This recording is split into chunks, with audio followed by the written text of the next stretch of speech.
নমস্কার বন্ধুরা, স্বাদবাহারের পক্ষ থেকে আপনাদের সবাইকে জানাই স্বাগত। আমি আজকে একটি স্ন্যাক্সের রেসিপি নিয়ে এসেছি। আজ বানাবো মাত্র 1 কাপ চিড়ে দিয়ে অসাধারণ স্বাদের একটি স্ন্যাক্স, যেটা খেলে আপনারা চপ সিঙ্গারা খেতে ভুলে যাবেন। আমি কথা দিয়ে বলতে পারি, এটা খেতে এতটাই সুস্বাদু। তার জন্য আমি সবার প্রথমে এখানে 1 কাপ চিড়ে নিয়ে নিয়েছি, দিয়ে 2-3 বার চিড়েটা জল পাল্টে পাল্টে ধুয়ে পরিষ্কার করে নিয়েছি। তারপর জলটা ঝরিয়ে এভাবে একটা ঢাকা দিয়ে 10 মিনিটের জন্য রেখে দেব। দেখুন 10 মিনিট পর চিড়েটা কিন্তু অনেকটাই নরম হয়ে গেছে এবং ভিজে ফুলে উঠেছে। এখন আমি নিয়ে নিয়েছি একটা সেদ্ধ করা আলু।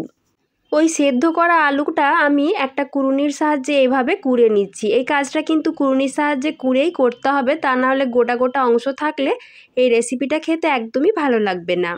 আলুটা আমার কুড়ে নেওয়া হয়ে গেছে। এখন আমি ওই চিড়েটা হাত দিয়ে একটু ভালো করে মেখে নিচ্ছি। তারপর আমি এক এক করে কয়েকটা উপকরণ চিড়ের সাথে মিশিয়ে দেব। প্রথমে দিয়ে দিচ্ছি একটা কোঁচানো পেঁয়াজ, তারপর নিয়ে নিচ্ছি গ্রেট করে রাখা আদা, রসুন আর কাঁচা লঙ্কা কুচি, আর লাগছে ধনেপাতা কুচি। তার সাথে যে আলুটা কুড়ে রাখলাম সে আলুটাও দিয়ে দিচ্ছি। তারপর দিয়ে দিচ্ছি অল্প কিছুটা চিনি আর স্বাদ মতো লবণ, আর দিচ্ছি অল্প পরিমাণ একটু হলুদের গুঁড়ো, এতে করে কালারটা ভালো হবে। তার সাথে দিয়ে দিচ্ছি 1/2 চামচ মতো চাট মশলা, আর 1/2 চামচ মতো দিয়েছি ম্যাগি মশলা। ম্যাগি মশলাটা অবশ্যই দেবেন, এতে করে একটা সুন্দর ফ্লেভার আসবে। এবার হাত দিয়ে আমি সুন্দরভাবে এটা মেখে নিচ্ছি। তার সাথে আমি বাইন্ডিংয়ের জন্য দিয়ে দিচ্ছি 2 চামচ মতো কর্নফ্লাওয়ার। আপনারা চাইলে এখানে কর্নফ্লাওয়ারের পরিবর্তে কিন্তু ময়দাও দিতে পারেন।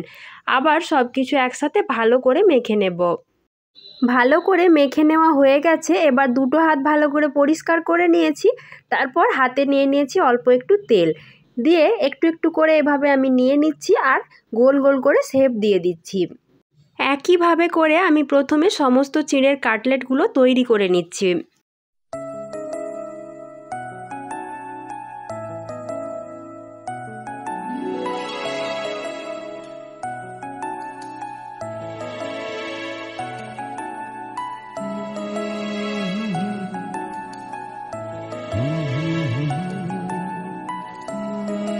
সবগুলো কাটলেট আমার তৈরি করা হয়ে গেছে। এবার কোটিং করে নেব।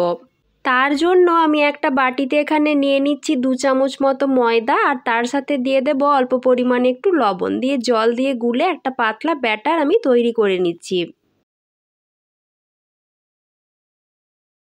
আমি আরও নিয়ে নিয়েছি কিছুটা পরিমাণ কর্নফ্লেক্সটা হাত দিয়ে এভাবে একটু গুঁড়ো করে নিচ্ছি। এই কর্নফ্লেক্সগুলো দেবার ফলে চিড়ের কাটলেটটা খুবই মুচমুচে তৈরি হয়।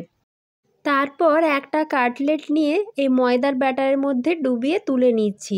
তারপর দিয়ে দিচ্ছি ওই কর্নফ্লেক্সের গুঁড়োটার ওপর। এটা দেবার পর ভালো করে হাত দিয়ে কর্নফ্লেক্সের গুঁড়োটার ওপর এটা ভালো করে মাখিয়ে নিচ্ছি। হাত দিয়ে একটু চেপে চেপে দেব, যাতে এগুলো আটকে থাকে কাটলেটের সাথে। দেখুন এটা দেখতে কতটা সুন্দর হয়েছে। একইভাবে আমি সমস্ত কাটলেটগুলো এভাবে তৈরি করে নেব। সবগুলো কাটলেট আমার তৈরি করা হয়ে গেছে। এবার ভেজে নেব। তার জন্য কড়াইতে বসিয়ে দিয়েছি বেশ কিছুটা পরিমাণ তেল। তেলটা খুব ভালোভাবে গরম হয়ে গেলে আমি একটা একটা করে চিড়ের কাটলেট তেলের ওপর দিয়ে দিচ্ছি। তবে এই সময় গ্যাসের ফ্লেমটা কিন্তু কমিয়ে রেখে ভাজতে হবে, তা না হলে ভেতরের দিকটা কাঁচা থাকবে, তখন খেতে একদমই ভালো লাগবে না।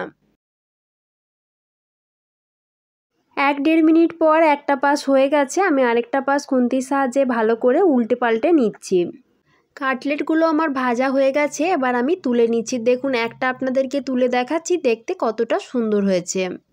এই চিড়ের কাটলেটগুলো কতটা মুচমুচে তৈরি হয় তা আশা করছি আপনারা শব্দটা শুনেই বুঝতে পারছেন।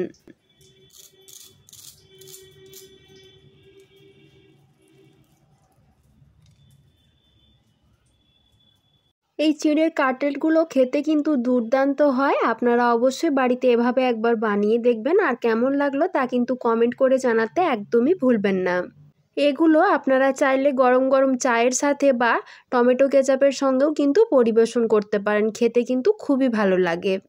আমার আজকের রেসিপিটি যদি ভালো লাগে তাহলে একটা লাইক করবেন, শেয়ার করবেন। আজকের মতো এই পর্যন্তই। ধন্যবাদ।